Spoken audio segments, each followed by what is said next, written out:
खाली तुम्हारा पांव पर जाए तो तुम्हारे पूरे पितरों को उद्धार हो जाए। कैसों को नाव है गया, जो वहां गया वो यहां से गया, वो नाव है गया, फिर यहां रुकता ही नहीं। अब धुंधकारी को पिंडदान गोकर्ण जी जैसे विद्वान ब्राह्मण ने करो और वो को उद्धार नहीं हो रहा। कारण जो आए रे भैया, पिंडदान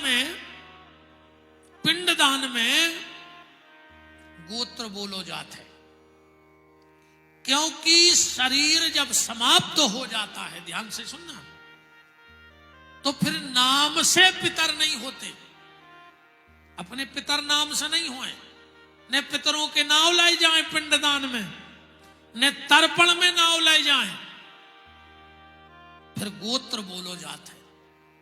शरीर छूटने के बाद जो संबंध बचता है वो हमारे शरीर का नहीं बचता, वो हमारे गोत्र का बचता है। तो गोकर्ण जी गोत्र लगा रहे थे आत्मदेव नाम के ब्राह्मण को, वो धुंधकारी आत्मदेव को लड़का है आई नो, वो तो परवसी से लाओ तो नहीं लाओ तो मैं उन्हें कथा बताई। ऐसे ओखों वो पिंडदान मिल न रहा हो तो ऐसों को उद्धार न हो रहा हो, तो बात जाया है, सीधी सीधी बात जाया है।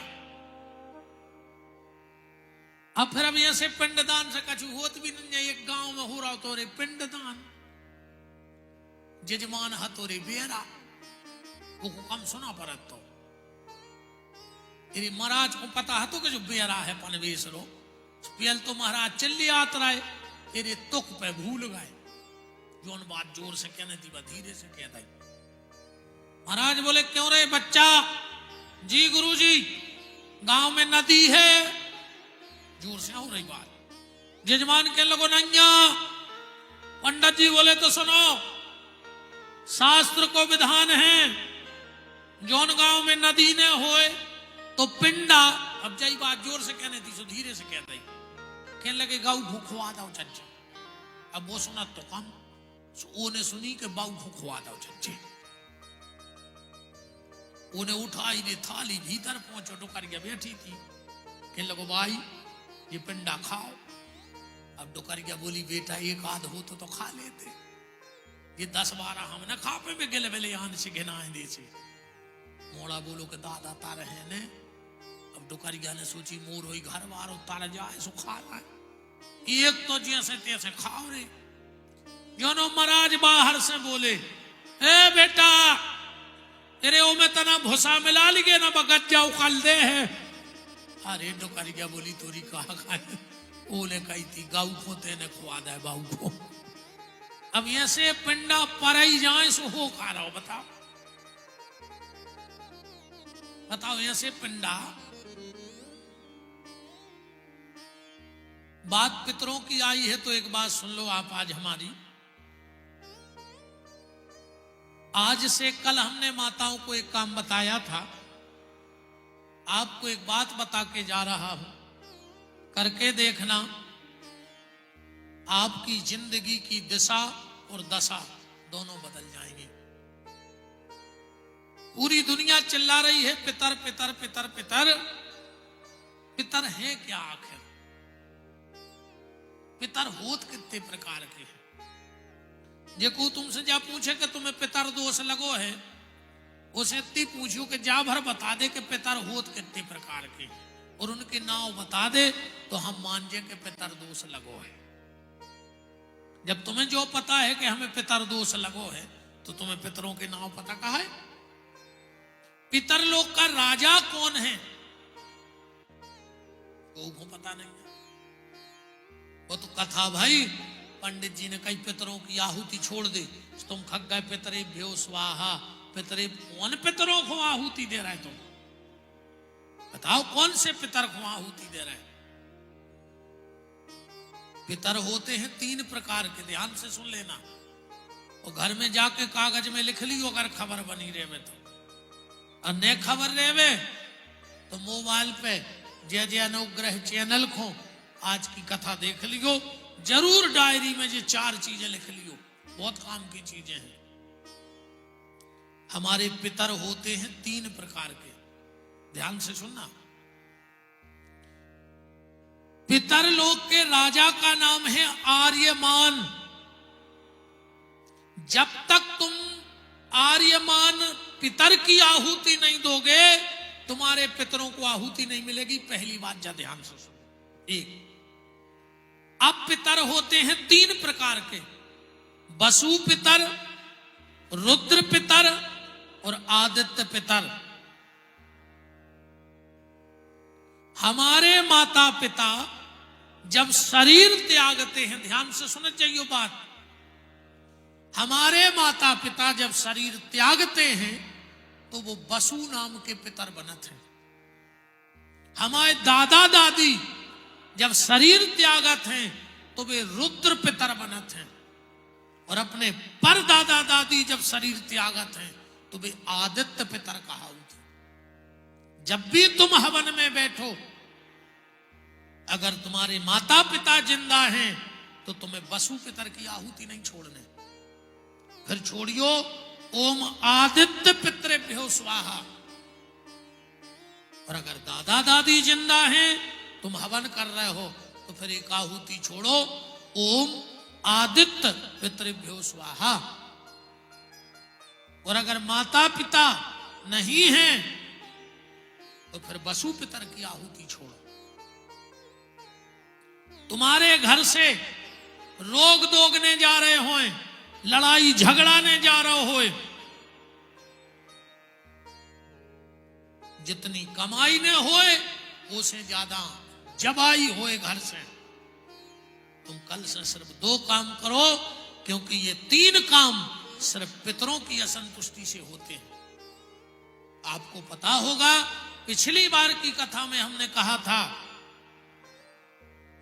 कि जिसके घर में जीना के नीचे होदी बनी होए और वो आदमी खड़ो हो जाओ कि उसके घर में एक आदमी परमानेंट बीमार न होए। हमने पिछली बार कथा में कहा था, जिसके घर में जीना के नीचे होदी बनी रहते, वो घर की दवाई दुनिया में कोई बंद नहीं करा सके। वो के घर एक न एक आदमी परमानेंट बीमार रहे। कबो मकान बनवाना तो जीना के नीचे होदी नहीं बनवाना, और कौन धोखे से बन गई होए तो तुम आज खाली करके देख लियो, जैसा ही होदी सूखत जे है, तुम्हारे घर की दवाई बंद हो जाए।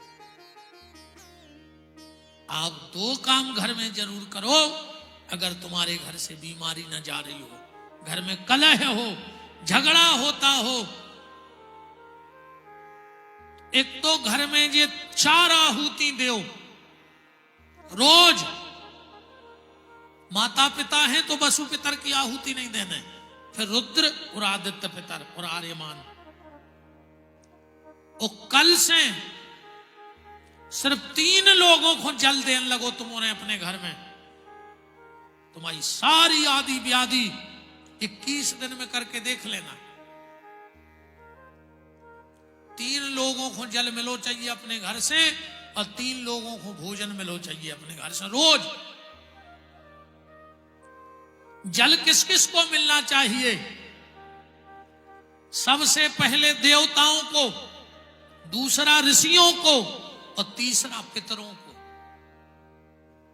क्योंकि देवताओं ने यह शरीर दिया है, क्षिति जल पावक गगन समीरा। ऋषियों ने अपना गोत्र दिया है हमें, हम सप्त ऋषियों की संतान हैं, तो उनका गोत्र हमारा है, तो हम पे उनका भी ऋण है। तो देवताओं ने हमें शरीर दिया है, ऋषियों ने हमें गोत्र दिया है, और पितरों ने हमें अपना अंश दिया है। हम किसी ना किसी अंश के ही तो वंश हैं, कि नहीं है? तो ये 4 आहुति घर में छोड़ो माता और रोज, फिर देखो तुम्हारे घर की सुख समृद्धि। 3 लोगों को जल दो, ज्यादा टाइम भी नहीं लगना है आपको। सवेरे उठो, बहुत ध्यान से सुन ली इतनी बात, फिर हम बात को विराम दे रहे वाणी को। सबसे पहले जिस तरफ से सूर्योदय होते हो, वो तरफ खड़े हो जाइयो। बाएं हाथ में जल को लोटा लियो और दाहिनो हाथ सीधो करियो और उंगलियों पे जल डालियो, जो अपने देवताओं को भाग आए। इतने हाथ में देवताओं को बास रहे थे। चुनुगरियों पे जल डालियो, बस इतनी कहियो सब देवी देवता हमारे कुल देवता हमारा जल स्वीकार कर ले। जल उंगलियों पे हो, जमीन पे गिर जाए।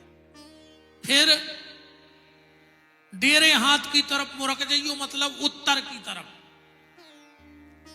और बीच गदिया पे जल डालियो और ऐसो हाथ कर लियो। ध्यान से देखियो हमारे हाथ को कि जल इतने से गिरे।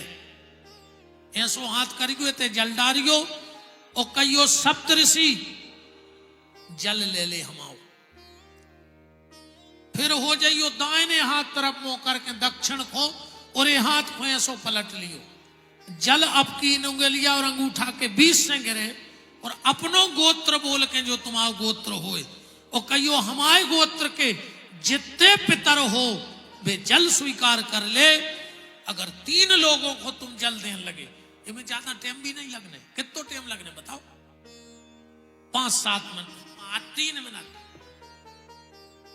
4 आहुति घर में दो और 3 लोगों को जल दो, तुम्हारे घर की सारी समस्याओं का हल 3 लोगों का जल काम कर देगा। बोलो वृंदावन बिहारी लाल की जय। गोकर्ण जी ने सूर्य को जल चढ़ाया। यही सूर्य सहस्रांशो तेजो राशि जगतपते अनुकंपाय मां भक्ताय ग्रहणार्घम दिवाकरो।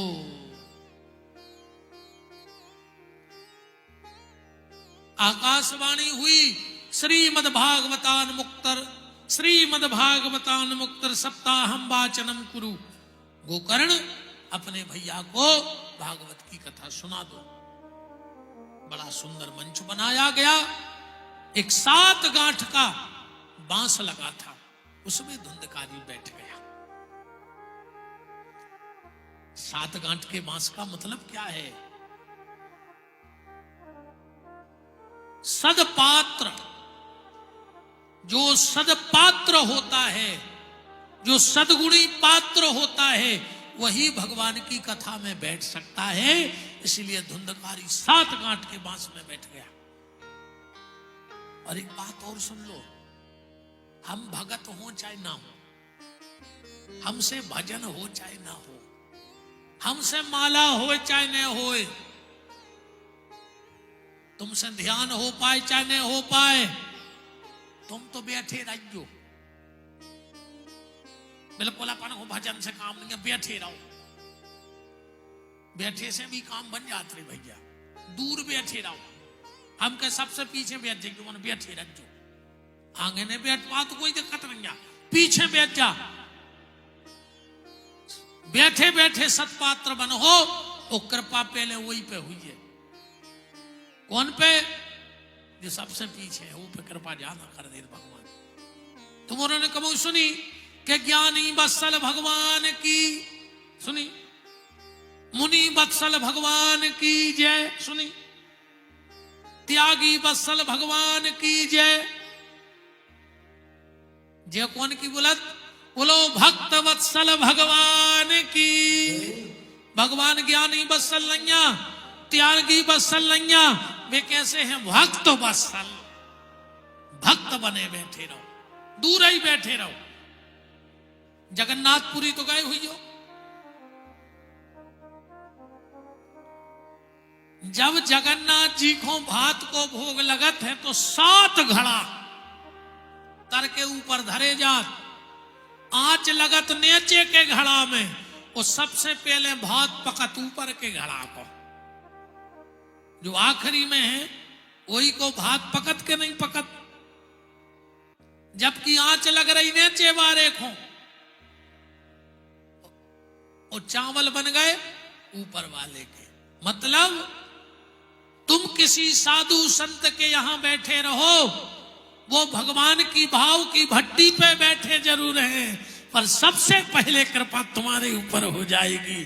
भली तुम्हें आंच नहीं लग रही है, पर कृपा तो पहले पात्र के चावल को पकना है। 7 पात्र, 7 पात्र। तो ये 7 दिन कल से जो कथा होगी इसके हम पात्र बन के बैठेंगे और हम भी 7 दिन में सतपात्र बन जाएंगे। उस घड़े के चावल पक गए, हमारा भगवान के चरणों में मन लग जाएगा, तो हमारा भी भात भागवत के रूप में भगवान स्वीकार कर लेंगे, कृपा कर लेंगे प्यारे।